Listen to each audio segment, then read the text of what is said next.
اللہ تبارک و تعالیٰ نے جس طرح نفس انسانیت میں انسانوں کو برابر بنایا ہے، لیکن پھر انہیں درجوں میں فضیلت عطا کی ہے۔ کسی کو اللہ نے حافظ بنایا، قاری بنایا، عالم بنایا، ڈاکٹر بنایا، پھر اور درجات اللہ تعالیٰ نے نسبی لحاظ سے دیے۔ کوئی بڑا بھائی ہے، کوئی والد ہے، کوئی چچا ہے، کوئی دادا ہے۔ انسان ہونے میں، مومن ہونے میں برابر ہیں، لیکن اللہ تعالیٰ نے اپنے فضل سے بعض لوگوں کو درجوں میں بلندی عطا فرمائی۔ اسی طرح انبیاء کرام علیہم السلام بھی نفس نبوت میں برابر ہیں، نبی ہونے میں سب برابر ہیں، لیکن اللہ تعالیٰ نے درجوں میں بلندی عطا فرمائی۔ خود قرآن مجید نے ارشاد فرمایا تلک الرسل، یہ رسول ہیں، یہ رسولوں کی جماعت ہے، فضلنا بعضهم علی بعض، فرمایا ہم نے بعض کو بعض پر فضیلت عطا فرمائی۔ یہ جماعت ہے انبیاء کی، رسولوں کی، نبیوں کی، ہم نے بعض کو بعض پر فضیلت عطا فرمائی۔ کتنی فضیلت عطا فرمائی؟ فرمایا منہم من کلم اللہ، ان میں سے بعض ایسے ہیں جن سے اللہ نے کلام فرمایا، ورفع بعضهم درجات، اور فرمایا بعض ایسے ہیں جنہیں اللہ نے درجوں میں بلندی عطا فرما دی۔ وآتینا عیسی ابن مریم البینات، اور جناب عیسی ابن مریم کو کھلی نشانیاں عطا فرمائی۔ یہاں بالکل عام فہم سادہ آدمی، کوئی ادھر ادھر جانے کی ضرورت نہیں، اسے سمجھ آتی ہے کہ کلام اللہ نے حضرت موسیٰ سے فرمایا، اور اللہ تبارک و تعالیٰ نے جناب عیسی ابن مریم کو کھلی نشانیاں دیں، اور یہ جو فرمایا نا وَرَفَعَ بَعْضَهُمْ درجات، ہم نے بعض کو درجوں میں بلندی عطا فرمائی۔ مفسرین فرماتے ہیں یہ پتہ ہے اللہ نے نام کیوں نہیں لیا؟ اللہ کو پتہ ہے جب میں کہوں گا نا میں نے بعض کو درجوں میں بلندی عطا کی تو سمجھ جائیں گے کس کی بات ہو رہی ہے، یہ بتانے کی ضرورت نہیں ہے۔ اور یہ بھی نہیں بتایا کہ کتنی بلندی دی، اس لیے کہ کوئی ایسا عدد ایجاد ہی نہیں ہوا جس سے مصطفیٰ کریم کے درجوں کی بلندی کو شمار کیا جائے۔ کوئی عدد بنا ہوتا نا، کوئی وہ شمار ہوتا تو اسے شمار کر لیا جاتا۔ اعلیٰ حضرت بریلوی رحمۃ اللہ علیہ کے جو بڑے صاحبزادے ہیں نا، حضرت حجت الاسلام رحمۃ اللہ علیہ، ان کا ایک شعر ہے، معراج کا واقعہ بیان کرتے کرتے وہ بیان فرماتے ہیں، کہتے ہیں وہ حضرت جبریل امین نے آ کے کہا تھا نا یا رسول اللہ چلیے، گویا اللہ تعالیٰ نے طلب کیا، وہ کسی شاعر نے کہا تھا سر لامکان سے طلب ہوئی اور سوئے منتہا وہ چلے نبی، کوئی حد ہے ان کے عروج کی؟ بس اتنا بتا دیتے ہیں بلغ العلا بکمالہ کشفت دجا بجمالہ حسنت جمیع خصالہ صلو علیہ، کوئی حد ہے ان کے عروج کی؟ بس بلغ العلا بے۔ تو حجت الاسلام رحمۃ اللہ تعالیٰ علیہ فرماتے ہیں کہ حضور جا رہے ہیں، نہ بلانے والے نے نام لے کے کہا کہ کون بلا رہا ہے، نام نہیں لیا، ذاتی نام نہیں لیا، صفت سے بات کی، اور نہ یہ کہا میں نے کس کو بلایا، کتنا کہا سبحان الذی اسریٰ بعبدہ، پاک ہے وہ ذات۔ اب میرا خیال ہے کہ ترجمے کی ضرورت، سب کو پتہ ہے کس ذات کی بات ہو رہی ہے، جس نے سیر کرائی کس کو، بعبدہ، اپنے بندہ ہے، نہ وہاں ذاتی نام سے بات کی، نہ حضور کا نام ذکر، پاک ہے وہ ذات۔ تو حضرت حجت الاسلام فرمانے لگے طالب کا پتہ مطلوب کو ہے، اور مطلوب ہے طالب سے واقف۔ یہ بڑے لوگوں نے اس پر کلام کیے ہوں گے، لیکن بڑے باپ کے بڑے بیٹے کی بڑی بات سنیں۔ فرمانے لگے اعلیٰ حضرت بریلوی کے بڑے صاحبزادے حجت الاسلام حضرت مولانا شاہ حامد رضا خان صاحب رحمۃ اللہ علیہ فرمانے لگے طالب کا پتہ مطلوب کو ہے، اور مطلوب ہے طالب سے واقف، پردے میں بلا کر مل بھی لیا، پردہ بھی رہا، سبحان اللہ۔ دیکھو پردے میں بلا کر مل بھی لیا اور پردہ بھی رہا، چونکہ بات اس طرح کی کہ بات بھی پڑھ فَأَوْحَىٰ إِلَىٰ عَبْدِهِ مَا أَوْحَىٰ، ہم نے اپنے بندہ خاص کے ساتھ وحی کی، مَا أَوْحَىٰ، جو بھی کی، یعنی پردے میں بلا کے مل بھی لیا اور پردہ بھی رہا، سبحان اللہ۔ وَرَفَعَ بَعْضَهُمْ درجات، ہم نے بعض کو درجوں میں، سب کو پتہ ہے کس کو فضیلت ملی۔ اللہ نے ہمارے رسول پاک کو بڑی عظمتیں عطا فرمائی، اللہ نے بڑی شانیں عطا فرمائی، اللہ تعالیٰ نے حضور کے ذکر کو بلند کیا، اللہ تعالیٰ نے نبی پاک علیہ السلام کو حوض کوثر عطا فرمایا، اللہ نے محبوب کو کل کائنات کے لیے نبی اور رحمت للعالمین بنایا، اللہ تعالیٰ نے نبی پاک علیہ السلام کو سب سے آخری نبی بنایا، اللہ تعالیٰ نے آپ کو تمام انسانیت کے لیے کرم کرنے والا، ہدایت کا پیغام دینے والا بنا کے بھیجا، اللہ تعالیٰ نے حضور کو گواہ بنایا، بشیر بنایا، نذیر بنایا، اور فرمایا وَلَسَوْفَ يُؤْتِيكَ رَبُّكَ فَتَرْضَىٰ، آپ کا رب آپ کی رضا چاہتا ہے۔ اللہ نے حضور کو قرآن دیا، اللہ نے محبوب کو صدیق اکبر دیے، عمر فاروق دیے، عثمان غنی دیے، مولا علی دیے، حسنین کریمین عطا فرمائے، یہ سارے اللہ تعالیٰ نے اپنے محبوب علیہ السلام کی خدمت کے لیے، غلامی کے لیے عطا کیے۔ اللہ تعالیٰ نے رسول پاک کے دین کو پچھلے تمام دینوں کا ناسخ بنایا، اب کسی دین پر عمل نہیں ہوگا، قیامت تک سکہ مدینے والے رسول کا چلے گا۔ اللہ تعالیٰ نے رسول پاک علیہ السلام کو حبیب بنایا، اللہ نے محبوب کو نبیوں کا امام بنایا، کائنات کا سردار بنایا۔ کیا خوب کہا تھا چراغ گولرا نے، کہنے لگے ممکن نہیں مدح شاہ خدا، گیلانی پیر نے خوب کہا کتھے میرے علی کتھے تیری ثنا۔ ممکن نہیں مدح شاہ خدا، زندگیاں ختم ہوئی اور قلم ٹوٹ گئے، بس تیرے اوصاف کا ایک باب بھی پورا نہ ہوا۔ کہنے لگے بس رکھ دیا قلم، چھوڑ دیا بات۔ ممکن نہیں مدح شاہ خدا، یہ وہ لوگ کہہ رہے ہیں جن کی ساری زندگی نعتوں میں گزری ہے، کہتے ہیں ممکن نہیں مدح شاہ خدا۔ تو بھئی آپ کس سے مستعار لے کے بات ختم کرنے لگے ہیں؟ تو کہنے لگے پیر میر علی شاہ صاحب سے، پیر گولڑوی سے، امام المسلمین سے۔ ممکن نہیں مدح شاہ خدا، بس گیلانی پیر نے خوب کہا کتھے میرے علی کتھے تیری ثنا۔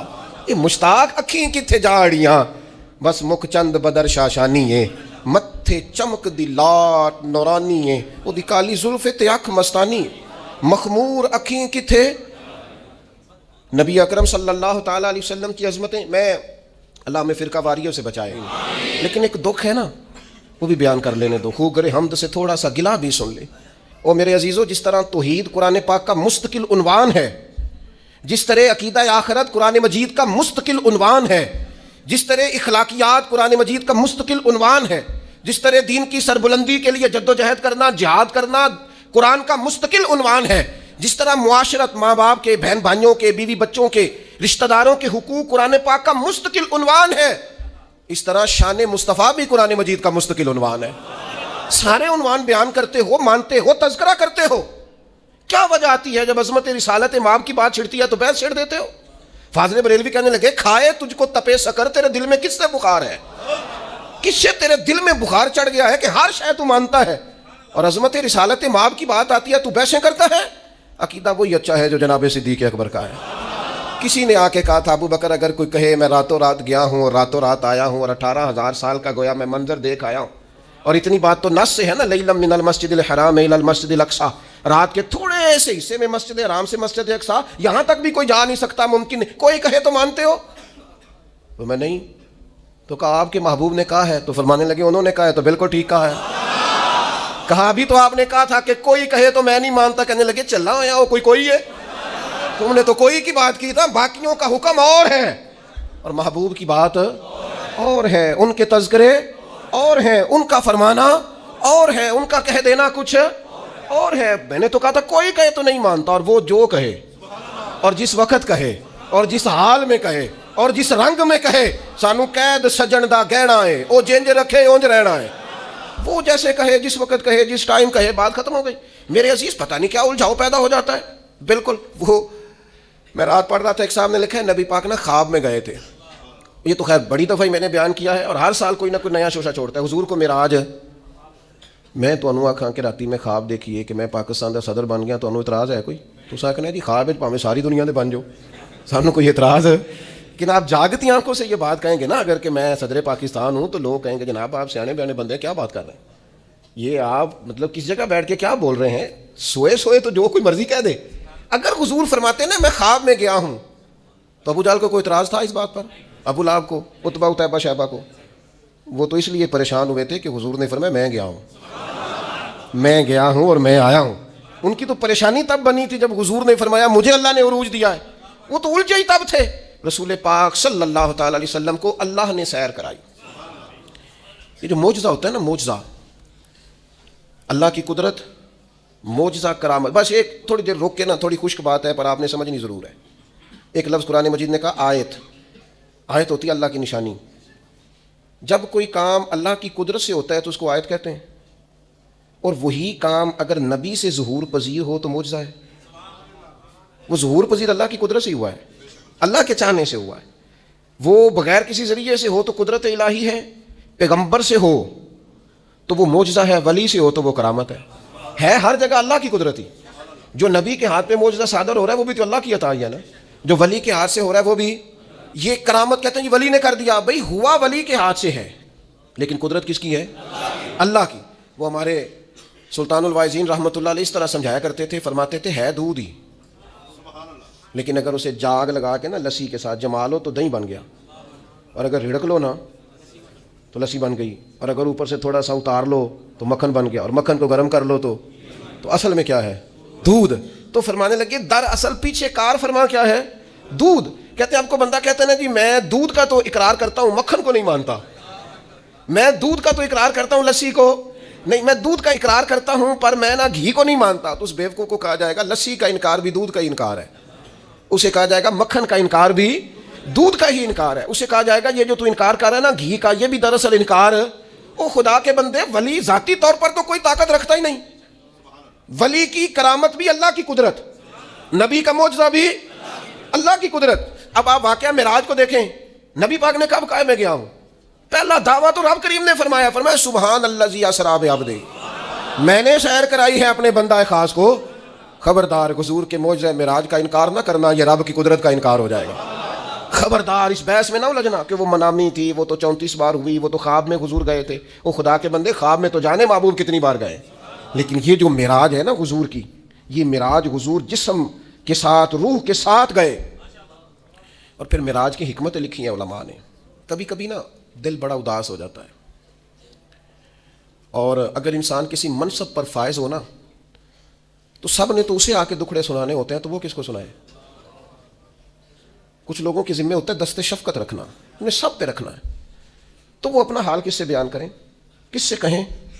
نبی پاک علیہ الصلوۃ والسلام طائف گئے تو طائف والوں نے 10 دن حضور نے قیام کیا تو انہوں نے پتھر مارے، اور حضور واپس تشریف لائے، اور ایام وہ تھے کہ جناب ختیجہ بھی وصال کر گئیں رضی اللہ تعالیٰ، حضور کے محبت کرنے والے چچا ابو طالب بھی انتقال کر گئے، دن غم کے، اور امت ہدایت پذیر نہیں ہو رہی، اس طرف نہیں آ رہی، یہ نبی پاک کے قلب اطہر پر بوجھ، اور حضور علیہ الصلوۃ والسلام ظاہری طور پر غم زدہ، تو حضور تو سب کا شفقت رکھنے والے ہیں، تو محبوب کس سے بات کریں؟ تو رب کریم نے حضرت جبریل کو بھیجا، فرمایا محبوب کو لے آئے نا۔ اس حالت میں جب کیفیات یہ تھیں تو اللہ نے اپنے محبوب کو معراج عطا فرمائی، اور رسول رحمت صلی اللہ تعالیٰ علیہ وسلم کو اللہ تعالیٰ نے اپنے حریم خاص میں بلایا، اور محبوب کریم علیہ السلام کو اللہ تعالیٰ نے وہ تسلی دی کہ ان فتحنا لک فتحا مبینا۔ پھر دنیا نے دیکھا کہ پورے روبے زمین پر اللہ نے رسول پاک کے دین کو غلبہ عطا فرمایا۔ ایک حکمت تو یہ، دوسری حکمت یہ تھی کہ اللہ تعالیٰ نے نا نبی پاک کے غلاموں کو مقام دینے ہیں، جنت ملے گی، عروج ملے گا، درجات ملیں گے۔ اللہ فرماتے میں نے مومنوں کی جانوں کے بدلے ان کو جنت دے دی ہے، سودا کر لیا ہے۔ تو وہ جو محبوب پاک نے غلاموں کی جانیں وہاں دے کے اللہ تعالیٰ سے ان کے لیے جنت لی تھی نا، فرمایا لنوریہ من آیاتنا، محبوب ذرا میری نشانیاں دیکھ جائے نا، تو حضور پھر دیکھ کے آئے اور آ کے بتایا، فرمایا عمر میں نے تیرا گھر دیکھا ہے جنت میں، یہ اس عمر کا گھر دیکھا ہے جنہوں نے زندگی ساری زمین پہ سو کے گزاری، میں آپ کا گھر دے کے آیا ہوں جنت میں، اور دروازے پہ حور بھی بیٹھی تھی۔ حضور فرماتے میرا دل کرتا تھا میرے عمر کا مکان ہے اور بڑا شاندار ہے، میں اندر سے دیکھوں، پھر میرے دل میں خیال آیا کہ عمر غیور آدمی ہے، کہے گا محبوب کا اپنا ہی بنایا ہوا قانون ہے جس کے گھر جاؤ اس کی اجازت سے جاؤ۔ تو چونکہ آپ وہاں اس وقت ظاہری طور پر موجود نہیں تھے، اجازت طلب نہیں ہو سکتی تھی، لہذا دیکھ آئے۔ حضرت عمر رو پڑے، کہنے لگے مجھے میری ماں روئے میں آپ پر غیرت کرتا، آپ ہی کا تو صدقہ ہے۔ تو رسول پاک علیہ السلام کو اللہ نے وہ ساری چیزیں عطا کی۔ حضور رات کو کیوں گئے؟ پہلی بات تو یہ ہے کہ یہ جو رات ہوتی ہے نا، یہی بہترین وقت ہوتا ہے رب سے ملاقات کا۔ والذین یبیتون لربہم سجدا وقیاما، اللہ کے بندے راتیں سجدوں میں اور قیام میں گزارتے ہیں۔ آپ نے ناراض نہیں ہونا، ہم راتیں موبائل پہ گزارتے ہیں، ساری رات بیت گئی اور کوئی خاص چیز بھی نہیں، کوئی خاص کام بھی نہیں، کوئی دیکھنے والی چیز بھی نہیں، کوئی ایسا مطلب کوئی مسئلہ بھی نہیں، پتہ نہیں آل فول وقت یاوا گوئی، اور نہایت لغویات میں ٹائم۔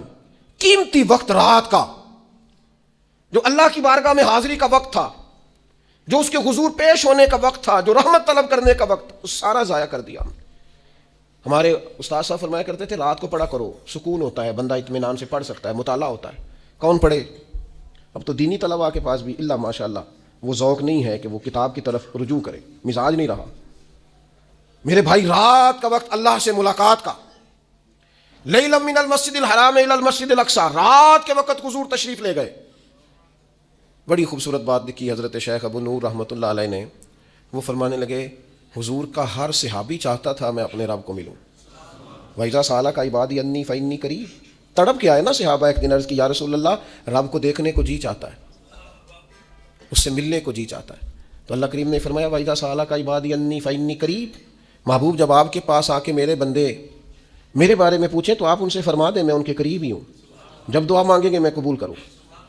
تو حضور علیہ السلام اگر غلاموں سے فرماتے میں جا رہا ہوں تو رب کی ملاقات کا شوق تو ہر جگہ تڑپتا تھا۔ شاید باقی بھی عرض گزار ہوتے حضور ہم نے بھی جانا ہے، اور جہاں جبریل امین نہیں جا سکے وہاں کوئی کیسے جاتا؟ وہ کئی دفعہ انسان نے کہیں جانا ہوتا ہے نا، بلا مثال و بلا تشبیہ، صرف ذہن میں بات اتارنے کے لیے مثال دیتا ہوں، جانا ہوتا ہے نا تو بچے بھی ضد کرتے ہیں میں نے بھی جانا ہے۔ اب بچوں کے جانے کی جگہ نہیں ہے، وہاں لے جایا نہیں جا سکتا، تو والد کیا کرتا ہے؟ ان کے سونے کا انتظار کرتا ہے، تو رات کو سو جائیں تو سوئے سوئے نکل جاتا ہے۔ ہاں اتنا کام ضرور کرتا ہے کہ جب واپس آتا ہے تو ذرا تحفے لے کے آتا ہے، ذرا تحائف کے ساتھ آتا ہے تاکہ بچے راضی ہو جائیں۔ محبوب کریم جا رہے تھے، کریم اگر فرماتے میں جا رہا ہوں تو سب تڑپتے، سب ذرا سا تو دل ہے مگر شوق اتنا، میں بھی وہی لن ترانی سنا چاہتا ہوں، سب خواہش کرتے لیکن سب سو رہے تھے۔ محبوب تشریف لے گئے، لیکن جب واپس آئے تو نماز کا تحفہ بھی لائے، السلام علینا وعلی عباد اللہ الصالحین، اللہ کے بندوں پر سلام کو بھی لائے، اور ساتھ فرمایا میرے رب نے وعدہ بھی فرمایا ہے کہ مجھے اللہ تعالیٰ شفاعت کا حق بھی عطا فرمائے گا۔ یہ سارے تحفے لے کر رسول پاک صلی اللہ علیہ وسلم واپس آئے۔ اور پھر تیسری بات، اللہ تعالیٰ نے جس زمانے میں بھی کسی نبی کو مبعوث فرمایا نا، زمانوں کے تقاضوں کے مطابق معجزے عطا فرمائے۔ آج ہمارا دینی لوگوں کا پتہ مسئلہ کیا ہے؟ ہم قوم کی زبان کو نہیں سمجھتے، لوگوں کے نظریات کو نہیں سمجھتے۔ وہ ڈاکٹر اقبال کہتے ہیں ایک شخص سخت بھوک لگی ہوئی تھی تو ایک مولانا اسے دین بتا رہے تھے۔ آپ دیکھیں نا، حضور مکہ سے صحابہ کو لے کے مدینہ طیب آئے ہیں نا، تو سب سے پہلے نبی پاک علیہ السلام نے ان کی رہائش کا بندوبست کرایا، بھائی بھائی بنایا، روٹی کھائیں گے آرام سے سوئیں گے تو پھر دین کی بات ہوگی۔ ہم تقاضوں کو نہیں سمجھتے۔ اقبال کہتے ہیں کہ وہ بندے کو بھوک لگی تھی تو مولانا اسے دین بتا رہے تھے، تو اب وہ تڑپ رہا تھا کہ کھانا ملے، تو فرماتے میں نے کہا اسے پہلے روٹی کھلا لے، یہ کھانا کھا لے گا، اس کی طبیعت بحال ہو جائے گی، تیری بات اس کی سمجھ میں جلدی آئے گی، اس کے شکم کی آگ کو تو روٹی چاہیے، اس کو پہلے کھانا دے۔ دینی ہم لوگ کیا کرتے ہیں، میں اپنی کمزوری بیان کر رہا ہوں، ہم بعض اوقات لوگوں کی سوجھ بوجھ کے اوپر کے مسائل چھیڑ دیتے ہیں، اس کا لازمی نتیجہ یہ نکلتا ہے کہ لوگ کہتے ہیں ہماری سمجھ میں بات نہیں آ رہی۔ تو میرے عزیز، جب آپ لوگوں کے شعور کے مطابق بات کریں گے، شعور کے مطابق، تو بات سمجھ میں آئے گی۔ رسول کریم صلی اللہ تعالیٰ علیہ وسلم کو اللہ تعالیٰ نے معراج عطا فرمائی، اس کی حکمتیں ہیں۔ نبی پاک صلی اللہ تعالیٰ علیہ وسلم مسجد اقصیٰ میں تشریف لے گئے، رسول پاک نے نبیوں کی امامت کروائی، نماز اقصیٰ میں تھا یہی سر، یا معانی ہو اول آخر، دست بستہ وہ سب پیچھے حاضر جو سلطنت پہلے کر گئے تھے۔ نبی کریم نے نبیوں کی امامت کرائی۔ ملت کے نوجوانوں، میری بات ذرا زیادہ غور سے سننا، روب کا شکار نہ ہوا کرو، کبھی روب کا شکار نہ ہونا۔ فلاں آدمی بڑی گاڑی میں آیا ہے تو مجھ پر اس کا روب طاری ہو جائے، بہت بڑے پیسے لے کے آیا ہے تو روب طاری ہو جائے، وہ میں نے دیکھا ہے کہ فلاں کے میں علاقے میں گیا تھا سڑکیں بڑی پکی بنی ہوئی ہیں، روب، یہ روب سے نکل آؤ۔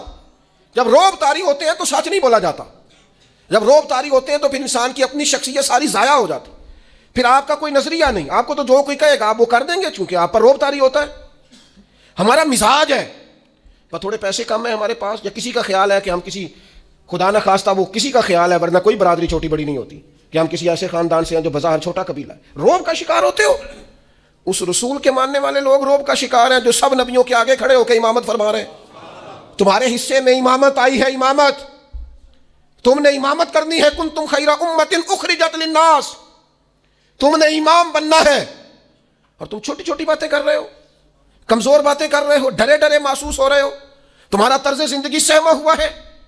مسلمان جس ملک میں جاتا ہے کمزور بات کرتا ہے، جس جگہ کھڑا ہوتا ہے اپنے آپ کو مظلوم ثابت کرتا ہے، جہاں بات کرتا ہے تو وہ کوشش کرتا ہے میں قابل رحم بن کے بات کروں، جہاں بات کرتا ہے اس طرح کرتا ہے کہ میں جناب بڑا مجھے مدد کی حاجت ہے، میری مدد کریں۔ اقبال کہنے لگے بس 3 کام کر، لمبی نہیں، کوئی لمبی بحث نہیں، کوئی فلسفہ، صرف 3 کام کر، سبق پھر پڑھ صداقت کا، عدالت کا اور شجاعت کا۔ اس شعر کو بھی بعض لوگ غلط پڑھتے ہیں، صرف 3 چیزیں، سبق پھر پڑھ صداقت کا، عدالت کا، شجاعت کا، کوئی لمبی بات نہیں۔ ایک تو سچ بولا کر، سچائی کا سبق پڑھایا کر، اور دوسرا عدل کیا کر، اپنی ذات سے شروع کر، اپنے آپ کو قانون کے سامنے پیش کریں، آپ کوئی بھی ہیں قانون کے سامنے۔ کیا رسول پاک علیہ السلام سے بڑھ کر بھی کوئی بڑا عادل ہے؟ لیکن حضور نے تو اپنے ظاہری وصال سے قبر پر ممبر پر بیٹھ کر فرمایا تھا میں اللہ کا بندہ ہوں، رب کی بارگاہ میں حاضر ہونے والا ہوں، کسی کو مجھ سے کوئی تکلیف پہنچی ہو تو بدلہ لے سکتا ہے۔ تو اگر حضور فرماتے ہیں تو کیسے بالا تر ہو گیا؟ اپنی ذات سے ہم انصاف کرنا چاہتے ہیں پر دوسروں کے لیے اپنی ذات سے عدل شروع کریں، اپنی ذات سے۔ اور تیسرا فرمایا شجاعت کا، بزدلوں والی زندگی نہ گزارو۔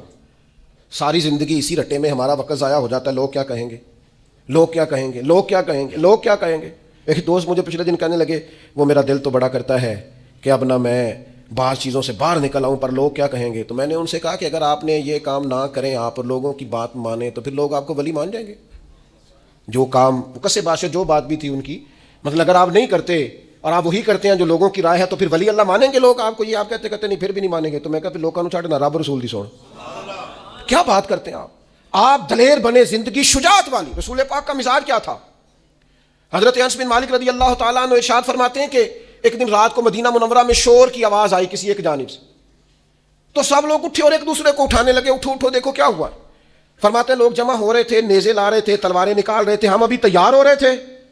اچانک نظر اٹھی تو اللہ کے رسول علیہ السلام گھوڑے پر بیٹھ کر جدھر ہم جانا چاہ رہے تھے نا شور والی جگہ، حضور ادھر سے واپس آ رہے تھے اور فرمانے لگے کوئی بات نہیں ڈرنے والی، میں دیکھ آیا ہوں جانور لڑ پڑے تھے آپس میں اور نیزہ حضور کے دستے مبارک۔ اقبال کہتے ہیں کچھ نہ کر، تو کہتا ہے کہ پیسے آئیں گے تو میں امام بنوں گا، قیادت کروں گا، تو کہتا ہے میرے پاس بہت بڑا برادری ازم ہو تو آگے بڑھوں گا، نہیں، سبق پھر پڑھ صداقت کا، عدالت کا، شجاعت کا۔ فرمایا رب پتہ تیرے ساتھ کیا کرے گا، لیا جائے گا تجھ سے کام دنیا کی امامت کا، تو امام بنے گا دنیا کا، بس سچ بولنا، عدل کرنا، دلیر رہنا۔ یہ تین خوبیاں آج پوری امت کو اس کی ضرورت ہے، اہلیان پاکستان کو ضرورت، ہمیں اور آپ کو ضرورت ہے، گھروں خاندانوں میں ضرورت ہے۔ سبق پھر پڑھ صداقت کا، عدالت کا، شجاعت کا، اور لیا جائے گا تجھ سے کام دنیا کی امامت کا۔ معراج بتاتا ہے کہ نبی پاک علیہ السلام نے ہمیں کہا ہے کہ میں قائد ہوں سارے نبیوں کا اور تم قائد ہو ساری امتوں کے۔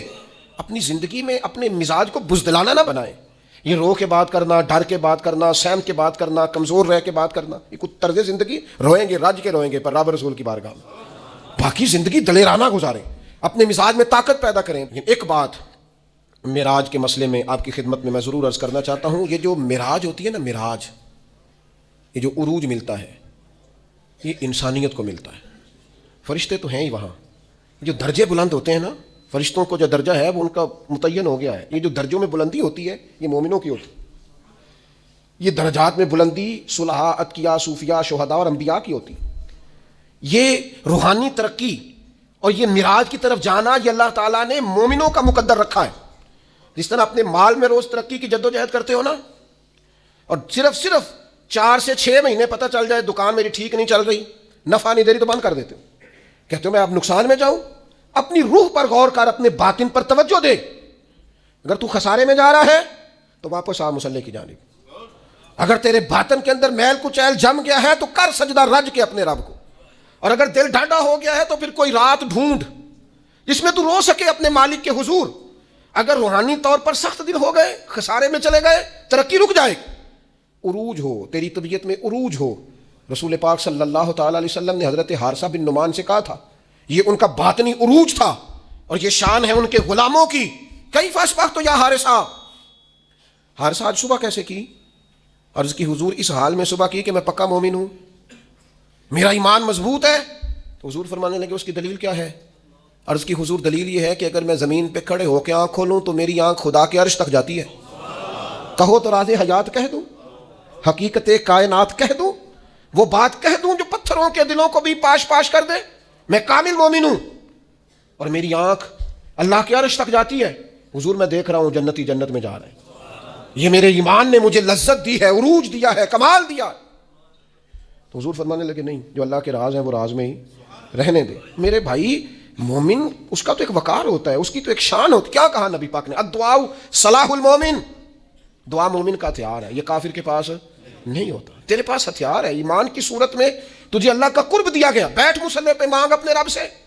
لیکن کیا کریں، اکبر الآبادی کہنے لگے مصیبت میں بھی اب یاد خدا ہم کو نہیں آتی۔ دعا منہ سے نہ نکلی، جیبوں سے عرضیاں نکلی، مختلف افسروں کو مختلف محکموں میں درخواستیں جمع کراتے ہو، رب کی بارگاہ میں آتے ہی نہیں۔ عروج تیرا تب پلے گا، تیری ترقی تب ہوگی جب پتہ چلے گا کہ تیرا قرب الہی کتنا ہے۔ میرے قبلہ عالم حضرت تاج الشریعہ رحمۃ اللہ علیہ کی ایک بات مجھے نہیں بھولتی۔ کسی نے کہا حضور فلاں مولانا بڑے معروف ہیں، اور فلاں آدمی جو ہے ان کا بڑا مقام ہے اور فلاں کا بڑا نام ہے اور فلاں کا بڑا تذکرہ ہے، تو آپ فرمانے لگے دعا کرو اللہ کی بارگاہ میں مقام بنے، دعا کرو بارگاہ محبوب میں مقام بنے۔ دنیا میں تو مقام بنتے بھی ہیں، اور مقام دیکھنا یہ ہے کہ ان اللہ کیا مقام ہے۔ اللہ تعالیٰ نے رسول پاک کو عروج عطا فرمایا، جم کے نہ بیٹھ جائیں، کام کریں، آگے بڑھیں، جد و جہد کریں۔ زندگی جو پانی چلتا رہتا ہے نا، اس میں کوئی ناپاکی گر بھی جائے نا تو چلتا پانی پاک ہوتا ہے، کیونکہ چل رہا ہے نا۔ جو لوگ کام کرتے رہتے ہیں، وہ میری والدہ صاحبہ سے کبھی کو کہتا تھا نا آپ بیٹھ جائیں، آپ تو کہتے پتر میں نے کچھ کرن دے ہو جے میں بہ گئی تو پھر بہ گئی۔ جو لوگ بیٹھ جاتے ہیں وہ پھر کچھ کریں، جد و جہد کریں، آگے بڑھیں۔ عروج پانا ہے امت کو، اور سب کو کام کرنا، سب کو مل کے جد و جہد کرنی، سب کو مل کے آگے بڑھنا، سب کو کوشش کرنی۔ طلباء جب یہاں اٹھتے ہیں، بیٹھتے ہیں، آتے ہیں، جاتے ہیں، کھاتے ہیں، اور یہاں بچوں نے امتحان دیا رون کے میں دیکھتا تھا تو میں کہتا تھا یا اللہ یہ ہم سے ہی کام کرا لیا تو نے، ہم کہاں اور یہ خدمات کہاں۔ تو اگر اتنے سے بچے ہمارے جیسا کمزور آدمی لے کے چل سکتا ہے تعلیمی کاوش میں، تو میرا خیال ہے تھوڑی تھوڑی جد و جہد کریں، تھوڑی تھوڑی ہمت کریں کہ سارا دن بیٹھ کے جہالت کا رونا ہی رونا ہے کہ تعلیمی نظام ٹھیک نہیں۔ کوشش تو کریں۔ کیا کہا تھا کسی نے کہ شکوائے ظلمت شب سے تو کہیں بہتر تھا اپنے حصے کی کوئی شمع جلاتے جاتے۔ ساری رات رونا کہ اندھیرا بڑا ہے، اندھیرا بڑا ہے، کوئی کام ہے تو ایک شمع تو روشن کر دا، اپنے حصے کا چراغ تو جلا۔ حضور نے ہمیں بتایا ہے کہ جد و جہد، ترقی۔ رسول پاک نے آخری خطبہ میں یہ فرمایا تھا، فرمایا دین میں مکمل کر کے جا رہا ہوں، لیکن بلغ عنی ولو آیا، تمہارے پاس اگر ایک آیت ہے تو اسے لے کے دنیا میں نکل جانا اور میرا پیغام آگے دینا۔ پھر نکلے، حضرت بلال ملک شام آئے، میزبان تھے جناب ابو ایوب انصاری مدینے میں، لیکن وہ ترکی آئے۔ وہ کہاں صحابہ پہنچے، وہ نکل گئے، انہیں پتا تھا جنت البقیع میں دفن ہونے کی بڑی فضیلت ہے، لیکن حضور کا دین پھیلانے کی فضیلت اس سے بھی کہیں زیادہ ہے، لہذا وہ میدانوں میں نکلے۔ اپنی زندگی کو جامد نہ کریں، 2-4 صحت کے بہانے بنا کر اور 2-4 اور بہانے بنا کر جم نہ جائیں، بیٹھ نہ جائیں، آگے بڑھیں، جد و جہد کریں۔ حضور کا معراج ہمیں یہی سبق دیتا ہے۔ اللہ تعالیٰ سمجھنے کی توفیق عطا فرمائے۔